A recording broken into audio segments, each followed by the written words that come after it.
it shaped me in the sense that I think my childhood taught me that, nothing is unattainable, because when you do sports, you train for a medal, you train for a competition.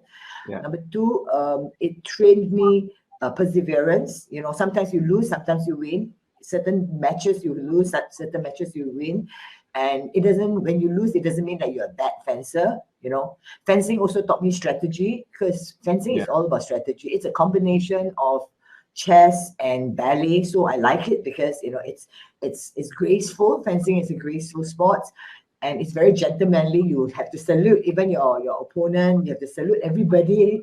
I like that it's a very gentlemanly sport, and it taught me strategy. Knowing your opponent. Like if your opponent, I happened to be fighting the Malaysian champion in 1991 SEA Games, and everyone is so afraid of her because she was the previous SEA Games gold medal. And because I was new and she didn't know who I was, and I didn't know who she was, and everybody was like sneakering behind, oh, she's going to get it from her. But because I didn't know who she is, I just went ahead and just attack. And then I realized that she's an attacker also.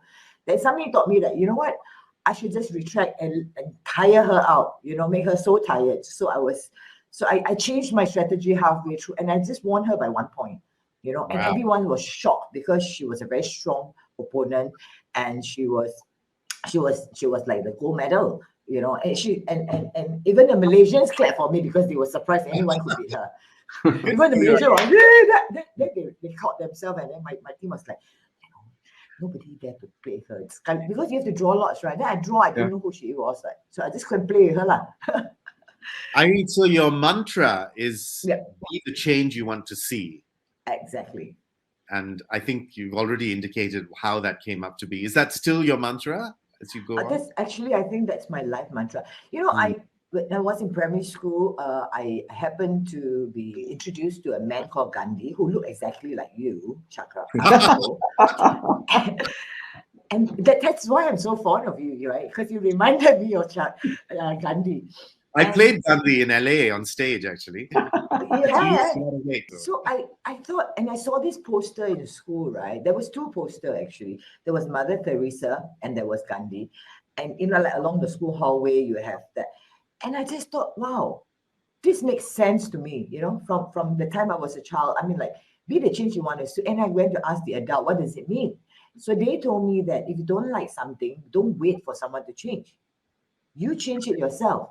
And that's why you see me always taking control of situations, whether it's people say they don't like, oh, our government is this, our government is that, or they don't give us enough grants or whatever. Then you look at the other country, then you look, my government not so badly, Then you try to understand. So during COVID, I give you an example, right? During COVID, the thing that I do religiously is to tune into all the news channel, go into all the government website, the ministries, the health, the ones that's in charge of trade for SMEs, whatever grants they have.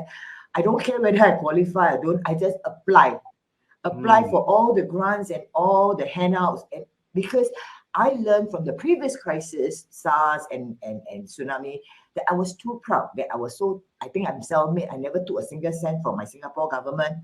So I actually lost out.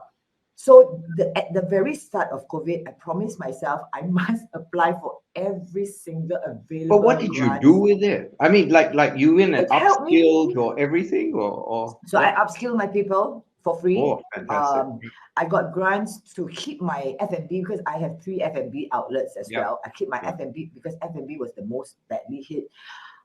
Till today, I never had to retrench a single staff from my many, many businesses because of these grants that help you. But it's just putting down your pride and taking time to understand whatever handouts the government have, which I used to have a problem with because I'm so proud that I'm self-made. I don't need the government money. I can support myself, But this COVID really, really, I was so glad I made the right decision because at the end of 2020, I think the total amount that I managed to get from the government was about 300,000 Singapore dollars.